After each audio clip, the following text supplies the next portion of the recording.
January 14th, 1945. The cold made everything feel sharper that morning. The wind, the voices, even the distant rumble of trucks moving along frozen roads that cut through the snow-covered forests of eastern France. Inside the makeshift processing camp outside Strasbourg, the world felt suspended between the collapse of the German front and the relentless advance of American units pushing toward the Rhine. Rows of barbed wire fences circled the compound like a crown of thorns, while the low barracks, thrown together from scavenged planks and salvaged tin, creaked under the weight of the night frost. Inside Barracks North 7, the air hung thick with the sour smell of damp wool and unwashed clothes. 42 German women, auxiliaries, clerks, drivers, nurses, and a few who had simply been swept along with collapsing units, huddled near the small iron stove that hardly gave enough warmth to thaw their fingers. Among them was Marta Kessler, a 24-year-old signals operator whose long blonde hair was matted into a braid that hadn't been properly brushed in 3 days. Her hands, stiff from cold and bruised from being marched across miles of retreating territory, twisted nervously around the fraying edges of her coat. "Do you think they will interrogate us today?" whispered Ilse Baden, her closest friend since basic training in 43. Ilse's eyes darted to the door every few seconds, as if expecting it to burst open. Marta shrugged, exhaling a ghost of condensation. "They did yesterday. They will do it again. They want to know everything." "But everything about what?" "We are not soldiers," Ilse's voice cracked. "They treat us like we know secrets." "They treat us like we belong to them now," Marta replied softly, though inside she felt the same trembling uncertainty. A whistle blew outside, short and sharp. The door swung open, letting in a slap of winter air. A white officer, tall and broad-shouldered, stepped inside with a clipboard. Behind him stood 2 guards. The women stiffened. "Group 3, he barked. "On your feet." Marta's stomach tightened. Group 3. That was hers. The women shuffled out into the yard, pulling their coats tight, boots crunching the crusted snow. The sky was a pale, muted silver, the kind of colour that seemed to swallow all warmth. They gathered near a line of trucks, expecting interrogation or relocation. What they did not expect was the sound of approaching footsteps that were heavier, more deliberate, and accompanied by low voices that carried a different cadence entirely. Deep, resonant, confident. The women turned. 3 American soldiers were approaching from the north gate, rifles slung casually over their shoulders. But it wasn't the weapons that made the German women stare in rigid shock.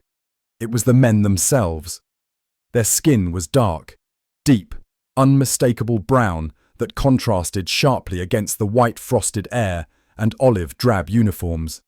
Their breath fogged like smoke as they talked among themselves, laughing at something one of them had said, unaware of the way the German prisoners had fallen into stunned silence.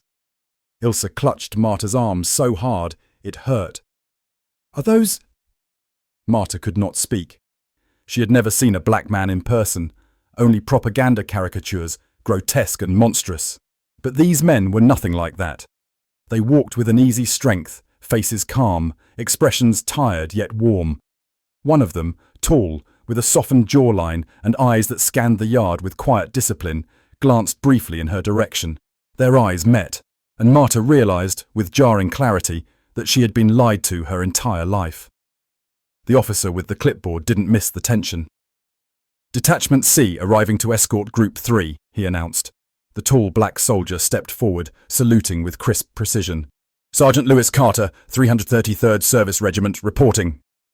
His voice, steady, deep, rolled over the yard like a physical presence. The women flinched, unprepared for the simple power of it. "Sergeant," the white officer replied, "these are your prisoners." Carter nodded, glancing at the line of German women. His gaze was neutral, professional, not cruel or curious, just a man doing his duty. But that neutrality only made the women more unsettled. They expected hatred, they expected revenge, they expected anything but calm control. "Line up," Carter ordered, not raising his voice. The women moved instinctively. As they were counted and checked, Marta kept stealing glances at the sergeant. She couldn't stop herself. His gloves were worn, fingertips faded from use. His coat carried thin streaks of dried mud. His face, though chilled by the wind, looked unwavering, like someone who had endured much and learned to bend for nothing. The snow began falling in small flakes, drifting around them like dust shaken from a winter sky. Ilse leaned in and whispered with trembling breath, "He's so tall." Marta's heartbeat stumbled. There was awe in her voice, but also fear. Fear born not from danger, but from the collapse of everything she had been told.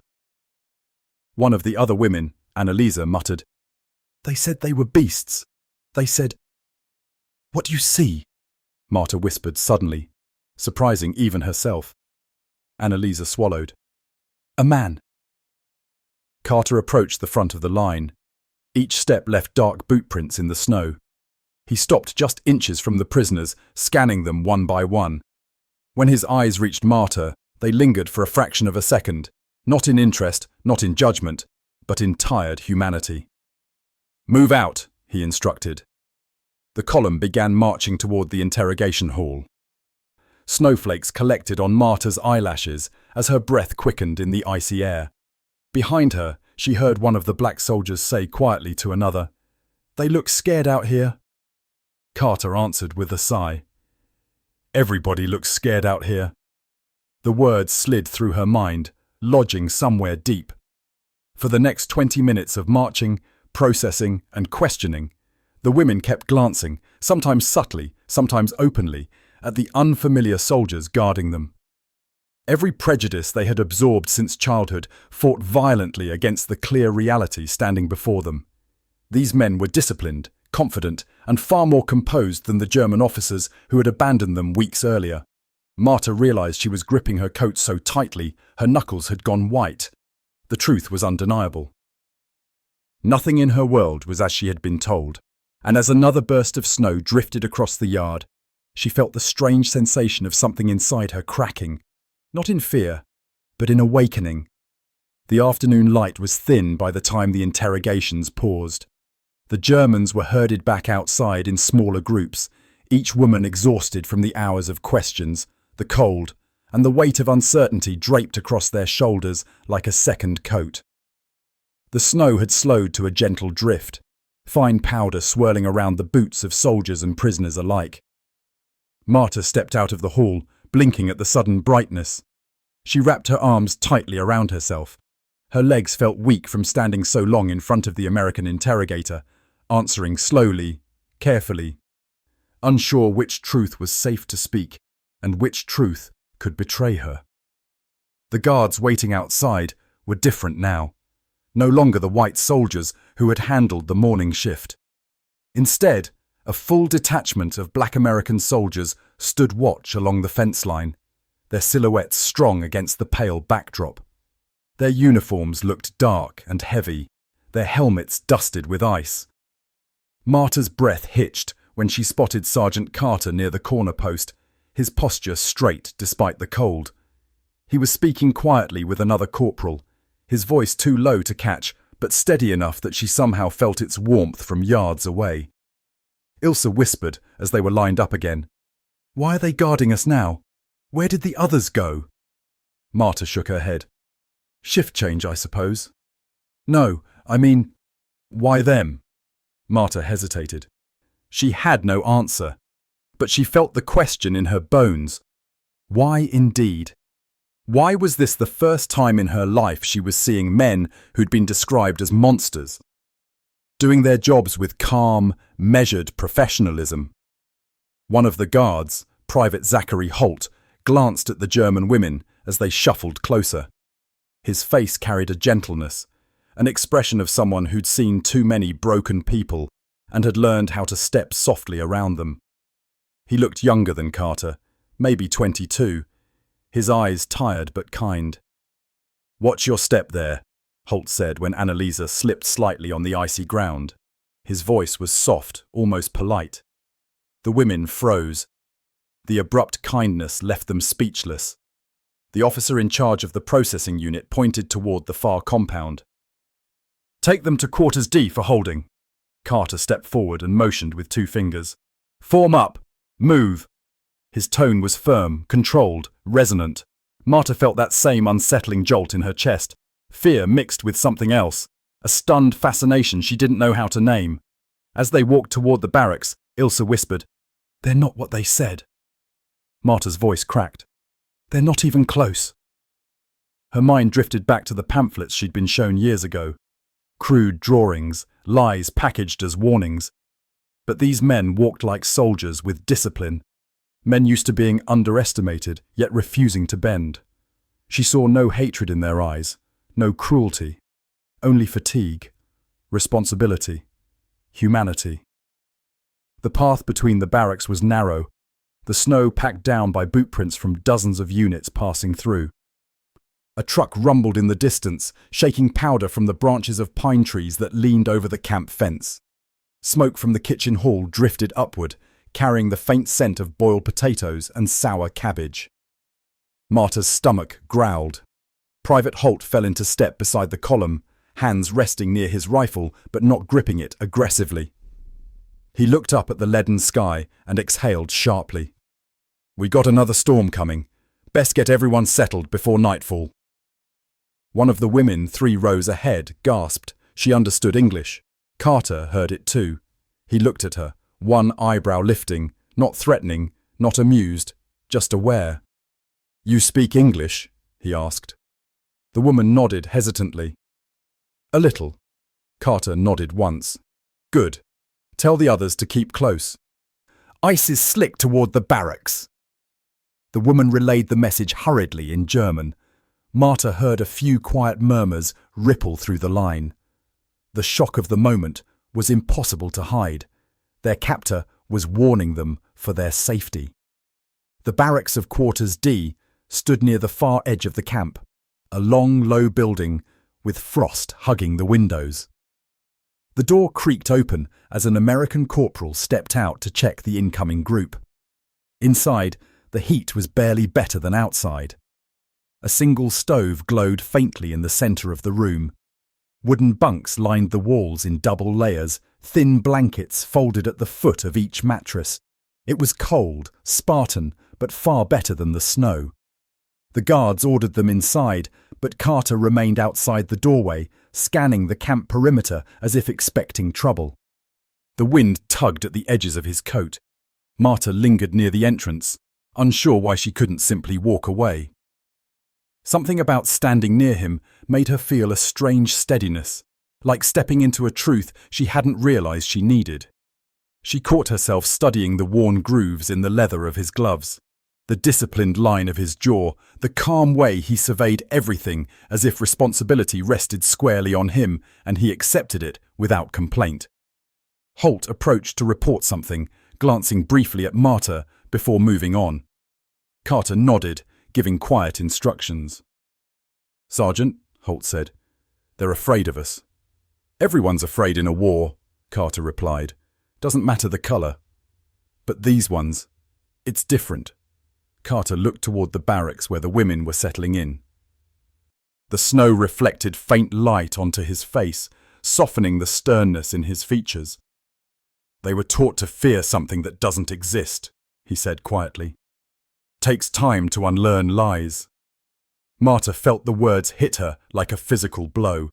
She stepped inside quickly, heart pounding, as if she'd overheard something sacred. Evening settled heavily across the compound. Snow thickened, turning the world into a muffled grey dream. The only sounds were the occasional shout from patrols, the thud of boots, and the distant groaning of truck engines warming under canvas covers. Inside the barracks, the women sat on their bunks, still wrapped in coats. A few whispered nervously. Others stared at the floor, but many, including Ilse, kept glancing toward the frosted window as if expecting the tall sergeant to reappear. "He didn't even look at us with hate," Ilse whispered. "Not once. Not even after what our country did." Marta didn't answer.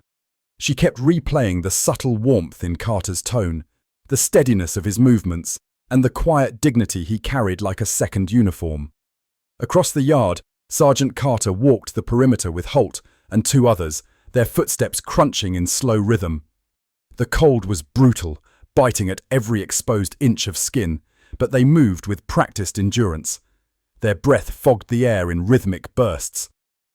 The Germans watched through the narrow glass panes, unable to tear their eyes away. For the first time since being captured, Marta felt the weight of her old beliefs crumbling.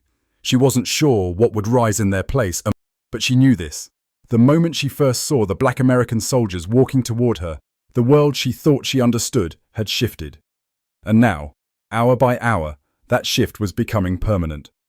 Night approached, bringing deeper, cold, restless dreams and a new tension neither captives nor guards yet understood. A tension that was about to grow. Night fell hard over the compound, swallowing the last traces of daylight beneath a curtain of deep, frozen silence.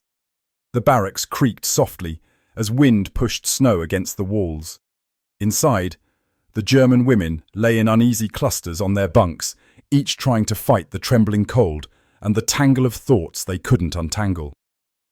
Marta lay awake, eyes fixed on the wooden slats above her. The dim orange glow from the stove flickered across the ceiling, casting soft, shifting patterns. Ilse slept fitfully beside her, curling and uncurling under the thin blanket, as though fleeing something in her dreams. But Marta wasn't cold, or afraid. Something else kept her awake. Outside, boots crunched in the snow. She turned toward the window. Two silhouettes passed by, rifles on their shoulders, their breath fogging into the night air. Even from inside, Marta recognized the deliberate rhythm of their steps. Quiet, purposeful, unhurried. Black American soldiers on night patrol. One of them paused near the barracks entrance, adjusting his helmet. The other leaned against the corner post, rubbing his gloved hands together for warmth. Their voices were muffled, but even muffled, the deep cadence carried through the walls like a slow drumbeat. Marta held her breath. She had never listened to voices like these before. Not the words, but the tone, the presence. These men, whom she had been taught since girlhood to fear or despise, belonged to a world she knew nothing about. A world that now stood just yards away from her, breathing the same winter air.